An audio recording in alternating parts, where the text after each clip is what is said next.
Bismillahirrahmanirrahim. Assalamu alaikum. My name is Mohammed Asnan. I am your computer science teacher. Today is our first lecture, class 9, chapter number 1, problem solving step.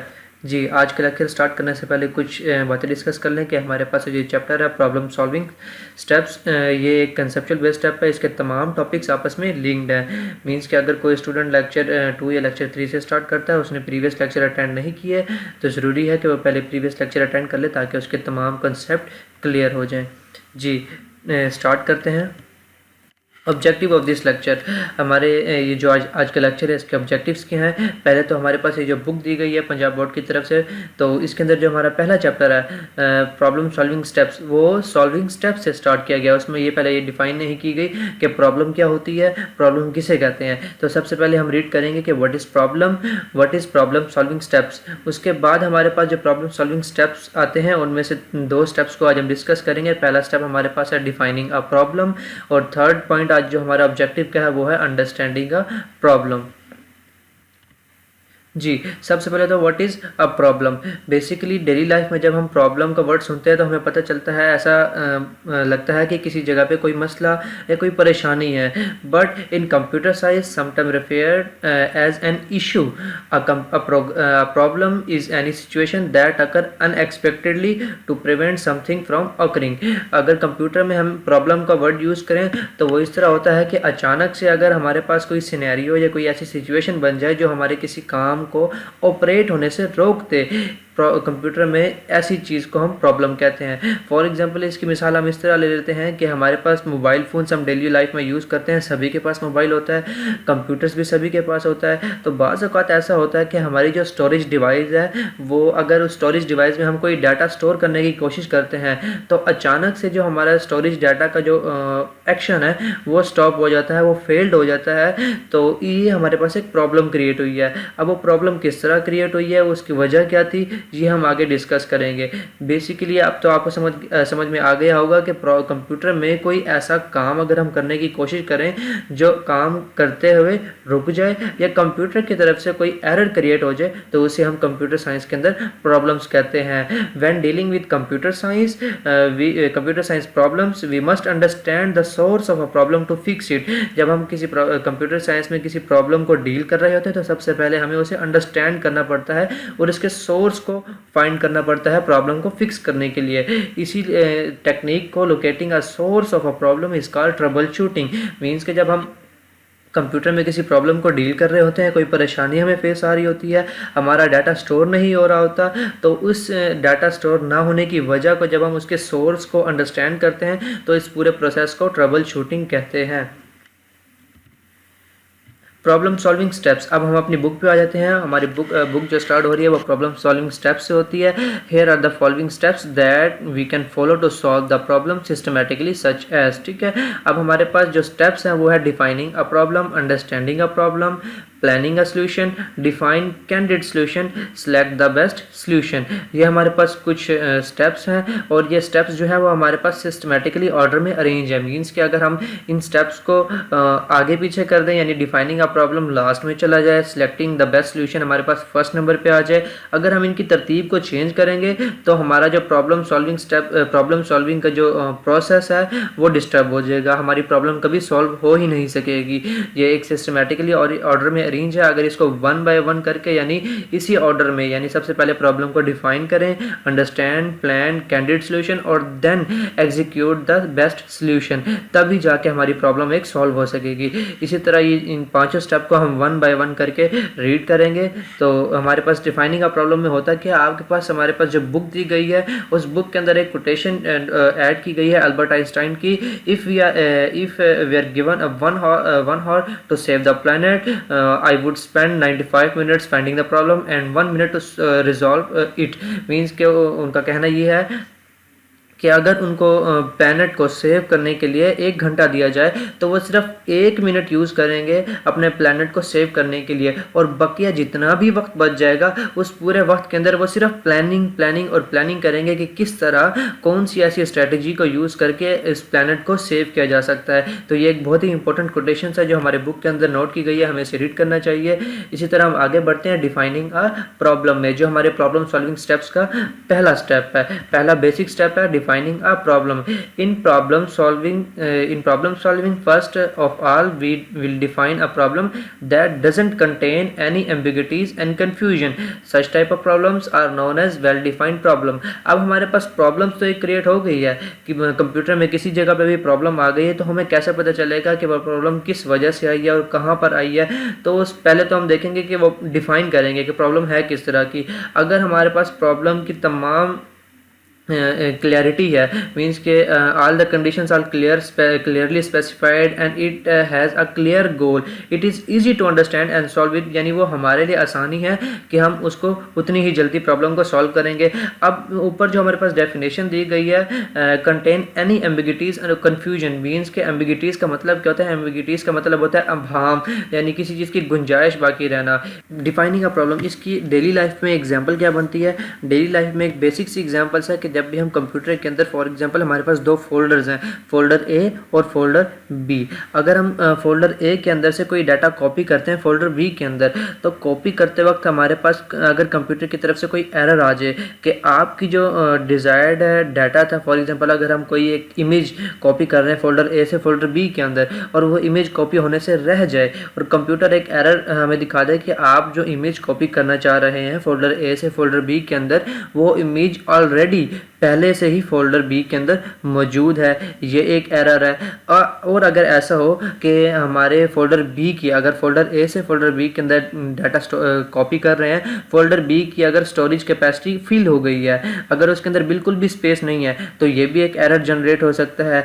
इसका तीसरा, computer की तरफ से कुछ error इस तरह भी आ सकते हैं कि अगर जो फाइल या जो डाटा आप फोल्डर ए से फोल्डर बी के अंदर कॉपी करने की कोशिश कर रहे हैं, अगर वो जंक फाइल है या उसके साथ कोई वायरस है, तब भी कंप्यूटर एक प्रॉब्लम या एरर आपको बता देगा, एक पॉपअप विंडो ओपन करके बता देगा कि जो चीज़, जो काम, जो एक्शन जो आप परफॉर्म करना चाह रहे हैं वो उसमें एरर आ रहा है, तो ये एक प्रॉब्लम है। ठीक है, कंप्यूटर अगर हमें इस तरह के तमाम क्लैरिफिकेशन दे कि आपकी जो प्रॉब्लम क्रिएट हो रही है वो किस वजह से क्रिएट हो रही है और किस तरह की प्रॉब्लम है, तो ये हमारे पास एक वेल डिफाइंड प्रॉब्लम कहलाएगी। अगर कंप्यूटर सिर्फ हमें ये बता दे कि आप जो फाइल कॉपी करना चाह रहे हैं फोल्डर ए से फोल्डर बी के अंदर, वो नहीं हो सकती, अगर, तो ये एक इनकम्प्लीट स्टेटमेंट है कि भाई क्यों नहीं हो सकती, कौन सी ऐसी वजह थी जिसकी वजह से हमारी फाइल कॉपी नहीं हो सकती।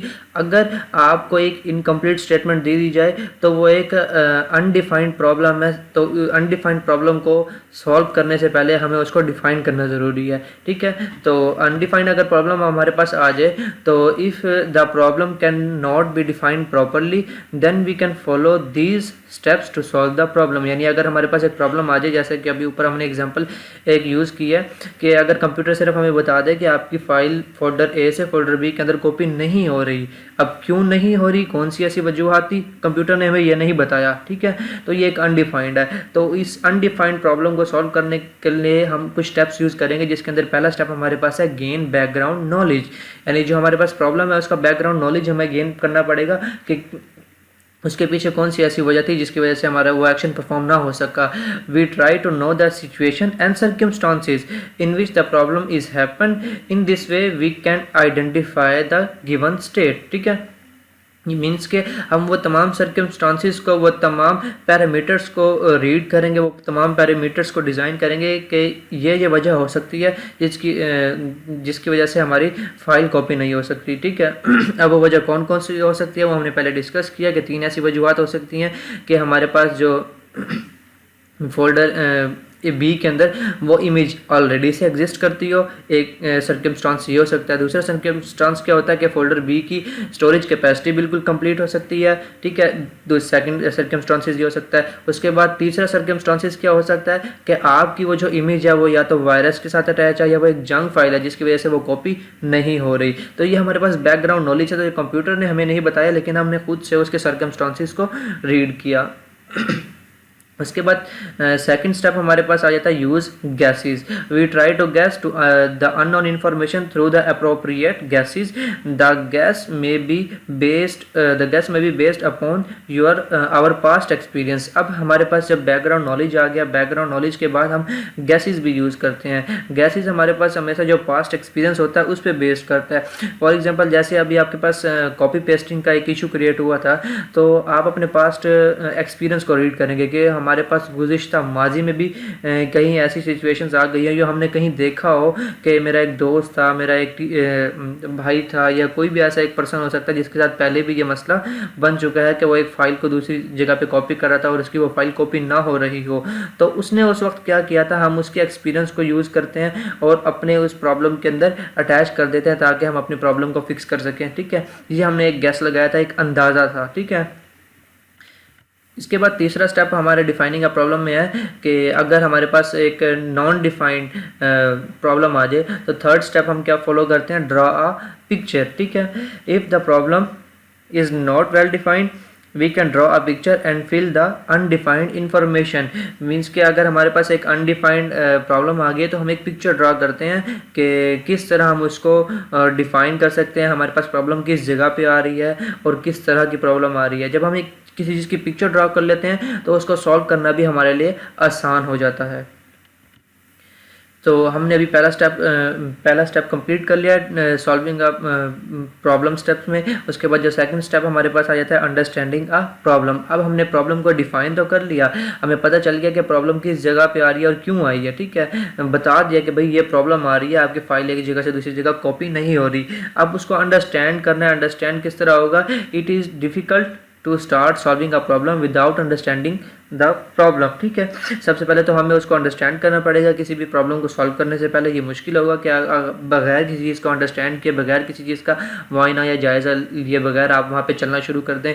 जैसे फॉर एग्जांपल अगर आप अपने पॉइंट ए से पॉइंट बी की तरफ ट्रैवल करते हैं और आपको पता ही नहीं है कि पॉइंट बी का रास्ता कौन सा है, किस जगह से आपने पॉइंट बी की पोजीशन पे पहुंचना है, तो आपको जब पता ही नहीं है कि हमने जाना किधर है, किस वे को यूज़ करके आपने पॉइंट बी पे जाके पॉइंट बी को अप्रोच करना है, तो हमारे लिए मुश्किल हो जाएगा कि हम वहाँ पॉइंट बी तक जा सकें। ठीक है, इसीलिए हमारे पास हमें ज़रूरी है कि सबसे पहले हम अपनी प्रॉब्लम को अंडरस्टैंड करें। कंप्यूटर साइंस के अंदर first of all we understand the problem, what to do और व्हाट नॉट टू डू। जब हमें पता चल जाएगा कि पॉइंट ए से पॉइंट बी तक जाने के लिए 3 रास्ते हैं, जिसके अंदर से अगर हम वे 1 को यूज़ करेंगे तो हमें ज़्यादा टाइम लगेगा, वे 2 को यूज़ करेंगे तो कम टाइम लगेगा, और वे 3 को यूज़ करेंगे तो वो हमें किसी और ही साइड पे ले जाएगी।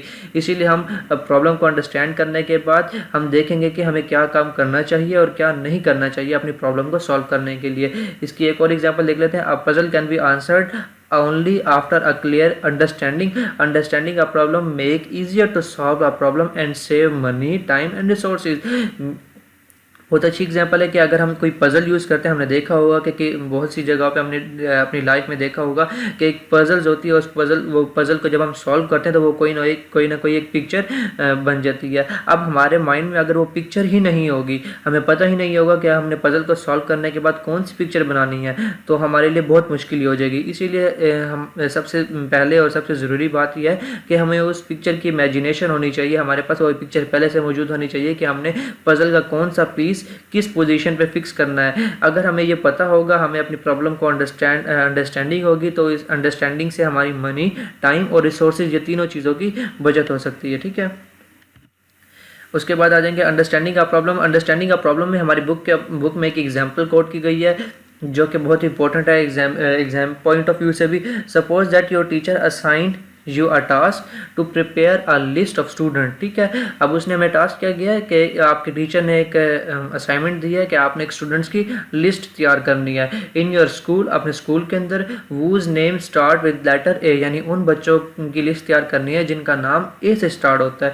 The list is required in order to prepare an alphabetical directory, यानी वो उन्होंने जो लिस्ट मांगी है स्टूडेंट्स की जो लेटर ए से स्टार्ट होती है, वो किस लिए मांगी है, एक स्कूल की डायरेक्टरी डिज़ाइन करने के लिए of a school student and there is only 1 week to complete the task, और टाइम भी बताया है कि आप 1 हफ्ते के अंदर आपने ये असाइनमेंट कंप्लीट करनी है। अब जब आपके पास एक प्रॉब्लम आ गई है कि अब आपने स्टूडेंट्स की लिस्ट बनानी है जो ए से स्टार्ट होती है स्कूल की डायरेक्टरी डिज़ाइन करने के लिए, और वो भी 1 वीक के अंदर, तो आपके पास ये टास्क है। आपने इस टास्क को सबसे पहले डिफ़ाइन कर लिया, डिफ़ाइन करने के बाद अंडरस्टैंड कर लिया। अब अंडरस्टैंड करने के लिए हमारे पास कुछ स्ट्रेटजीज़ हैं। Understanding a problem clearly we use 5W strategies. हम 5W स्ट्रेटजीज़ को यूज़ करके किसी भी प्रॉब्लम को ईजिली सॉल्व कर सकते हैं।